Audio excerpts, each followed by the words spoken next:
all those people who benefit from war economy would be spoilers. Mainly the Afghan government should play more wisely. The Chinese economic policy, as you said, BRI, the CPAC, Afghanistan can be one of the main partners in all these projects.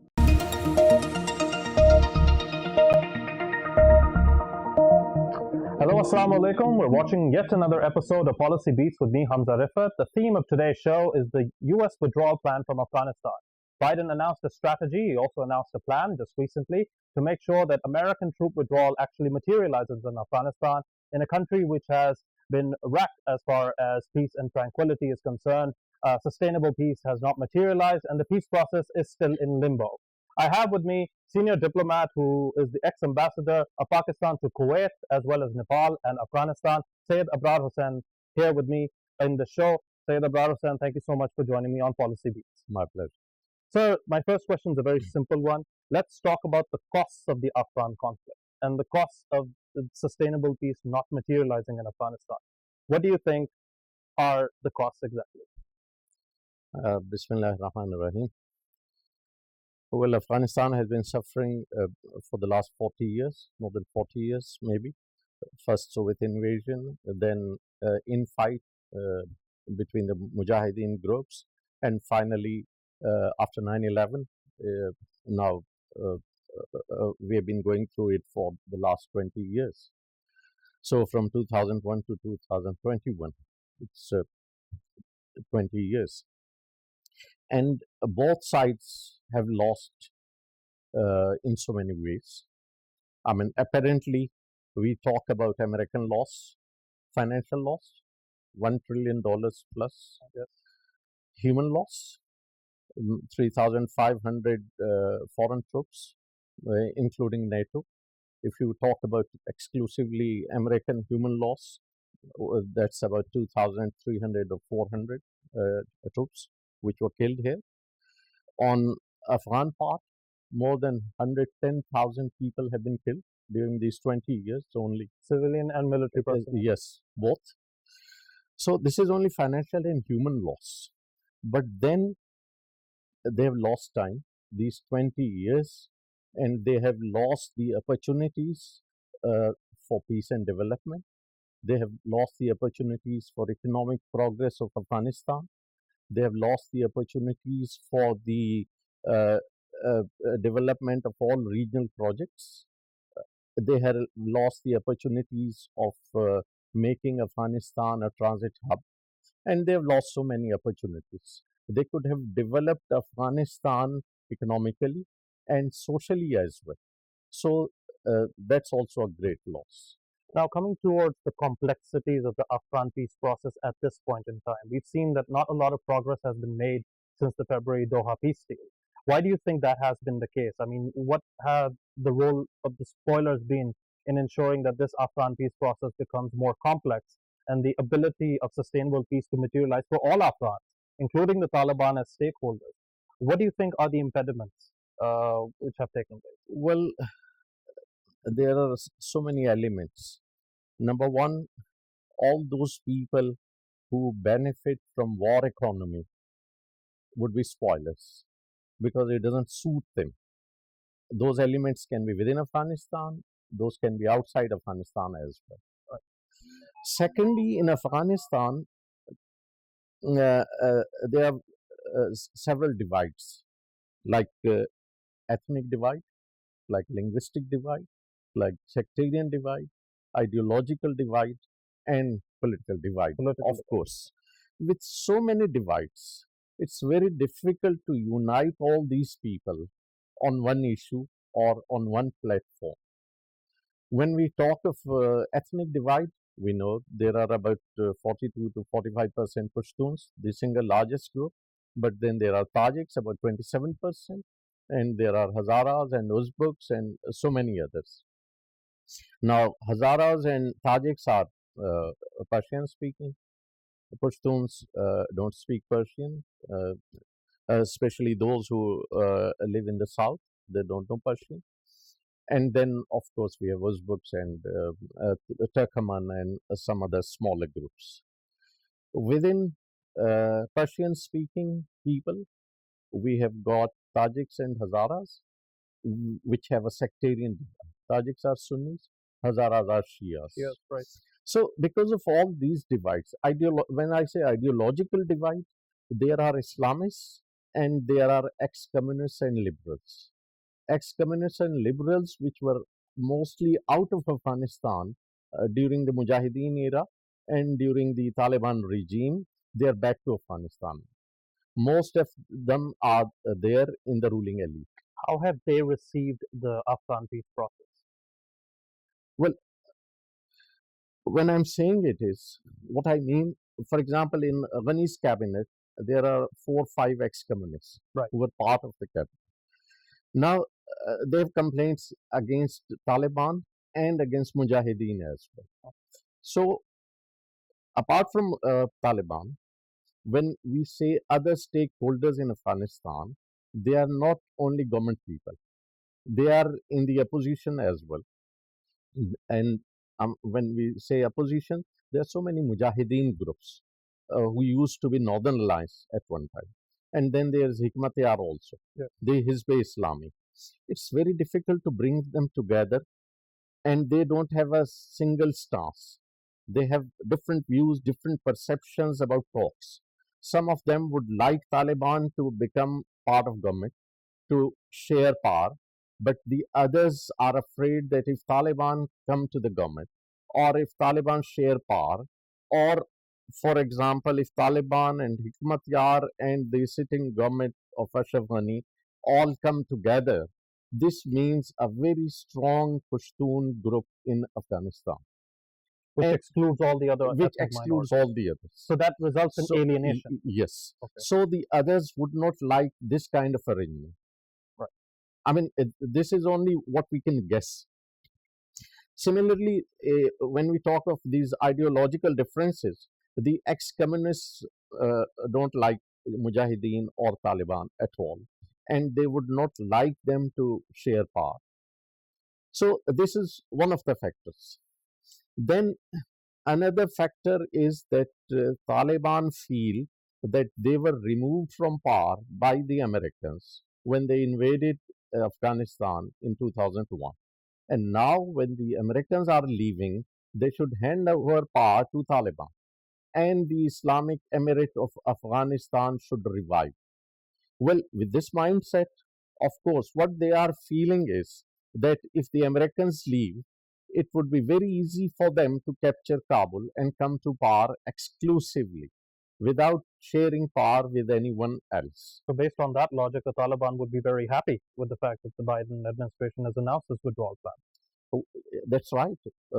Even previously, when the previous administration announced it and they signed the agreement, although in the agreement there was a precondition that they would go for intra-Afghan dialogue. Right. And they would come with a roadmap for future political Afghanistan. Which has not happened. Which has not happened. So in that case, Americans could have easily withdrawn from that agreement, but they didn't do it because they have their own compulsions. Now they want to go back. Now in that case, any delay in agreement with the as a result of the intra-Afghan dialogue suits Taliban, and they are trying to wait out. Now, mainly the Afghan government should play more wisely, and instead of creating any hurdles, they should expedite this process and try to reach an agreement with Taliban before the American exit. Because if the American exit happens without any intra-Afghan agreement, that means there would be a civil war in Afghanistan. Complete chaos, anarchy. Complete chaos. And the Taliban may not be able to easily capture Kabul or the government, but at least they would be able to create this chaos. Right. Now, my next question is related to the fact that if a unified government does not take place and it does not have all the other stakeholders, you talk about Rashid Dostum, you talk about Abdullah, you talk about the Hazaras, you talk about the Taliban themselves. If there's no unified government which each and every single stakeholder has basically a stake in the Afghan peace process, then would that mean that the US withdrawal strategy from Afghanistan is bound to fail? Well, definitely. Uh, and if the Americans withdraw without any intra-Afghan agreement, that means, as I earlier said, that there would be chaos, there would be a civil war, and there's a dilemma about the regional countries. Most of them want the Americans to withdraw.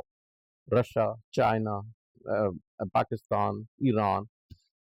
But then what happens if they withdraw in a disorganized way, or if they withdraw without any agreement, and anything which leads to civil war, that would not be acceptable for the region. So this dilemma is there. I mean, on one hand, they want the foreign troops to go back, and on the other hand, they are asking them not to go in a disorganized way. Still have residual presence in Afghanistan. Yes. Okay, now speaking about the role of Russia, now Russia's strategy is pretty much an antithesis to the American strategy in Afghanistan.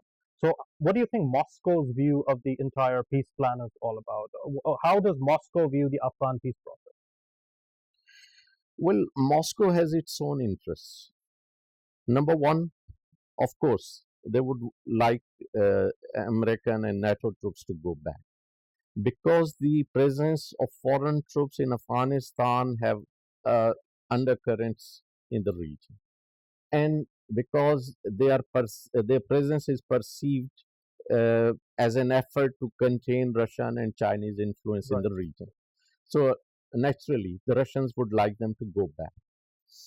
Secondly, the Russians would like peace in Afghanistan, because if there is violence in Afghanistan, if there are more militant groups, then there could be a trickle-down effect on Central Asian republics, Tajikistan, Turkmenistan, Uzbekistan, which in the long run will affect Russia. So they don't want this kind of chaos in Afghanistan. Thirdly, if there is peace in Afghanistan, they would be easily able to reach South Asia, or say warm waters, if we are talking about the old theories. Right. Then, fourthly, if there is peace in Afghanistan, the region would be able to pursue the economic regional projects, such as the BRI. Yeah, yes, and like TAPI and like CASA 1000. So that would benefit all Russia and China and the regional countries. So, because of all these reasons, Russia would like to have peace in Afghanistan, but without foreign troops. And that's why they are making their own efforts. You know about the Moscow format. They've been inviting Taliban. Absolutely. And I mean, Taliban are not considering Russians now as an adversary, although not friends. But I mean, definitely not an adversary. Yeah, like an imperial force that is actually consistent. Yes, they can talk to them, they can have diplomatic relations with them, and they can work with them. Do you think the fact that the Taliban decided not to take part in the Istanbul conference, which was taking place, that dealt a huge blow to the entire prospect of the peace process in general?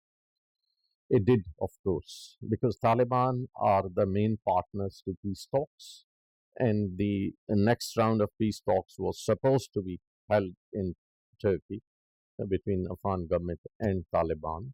And if Taliban are walking out of any such talks, that means there's collapse of peace talks. But let's hope. I've read somewhere today that Pakistani Special Envoy for Afghanistan, Ambassador Sadiq, is going to Doha today to meet Taliban and to persuade them to participate in the conference in Turkey. So let's hope that he succeeds.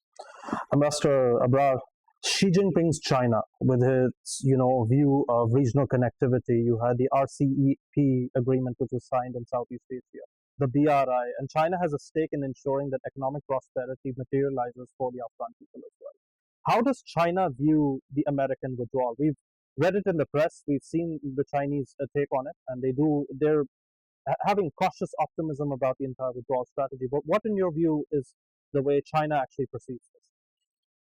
I think, as we talked about Russia, China should be happy with the American withdrawal. But at the same time, if there is peace in Afghanistan, no one would like a civil war in Afghanistan or any chaos which would affect the whole region otherwise. Do you think it can affect Xinjiang as well in China? Well, if there is militancy in the region, it can affect all parts of it.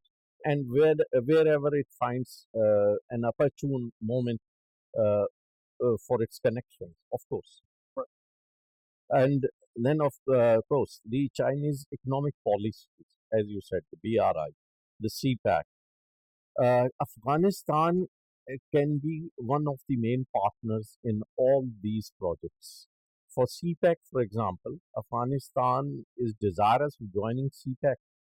I remember once one of their ministers was talking to me, and he said that CPAC can be extended from Balochistan to Helmand.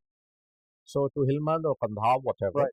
I mean, to the south of Afghanistan, once there is peace in Afghanistan, of course, and the connectivity that we are trying to have within the region, like extension of roads, extension of railway. So we are Pakistan has been planning to have a motorway from Peshawar to Kabul. Similarly, Pakistan wants to have railway connections not only through Landi Kotal and Torkham and onwards, but also from Chaman to Right. Kandahar.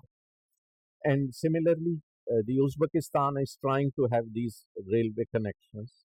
China had a cargo train which can reach Afghanistan, Mazar Sharif railway station, because Mazar Sharif is connected by railway to Uzbekistan. Uzbekistan, right? So the Chinese have sent a train via Uzbekistan to Afghanistan. So all these economic connections are very important for the whole region and especially for China. And China would love to have peace in Afghanistan and all these connections, and at the same time, minus American troops in Afghanistan. Do you see China as a potential facilitator of the Afghan peace process once the Americans exit, the way the Russians have, played a role, or do you think China would be more of a silent observer? Well, I understand that China has already been making various efforts to bring peace to Afghanistan. Some of the Taliban meetings took place in China, which were unannounced. So China is very seriously interested in bringing peace to Afghanistan, and all parties in Afghanistan know about it. Right, absolutely. On optimism, Ambassador Saab, what should Pakistan's response be in light of the scenarios that you've just highlighted? Well, Pakistan should be playing a positive role, trying to persuade Taliban in whatever way possible to participate in talks, try to persuade them to become a political movement instead of a militant group, because that will suit them as well and that will suit Afghanistan, and then try to negotiate with their opponents, with the Afghan government or whoever stakeholders are there, instead of trying to fight them out. Right. Ambassador Abrar, thank you so much for joining me on Policy Beats. Thank you. So that was Ambassador Abrar's views. There's reason for cautious optimism as well as a lot of pessimism, because the Afghan peace process has not materialized in the way that most of the stakeholders in Afghan peace has actually hoped for. And that is one of the reasons why the Biden strategy of withdrawing troops from Afghanistan must be complemented with intra-Afghan dialogue for everlasting peace between all the stakeholders to ensure that an inclusive government which can result in stability for the people of the country can actually materialize. That's all from me, Hamza Rifat, in this edition of Policy Beats. You can follow us on social media for further updates. Take care and stay safe.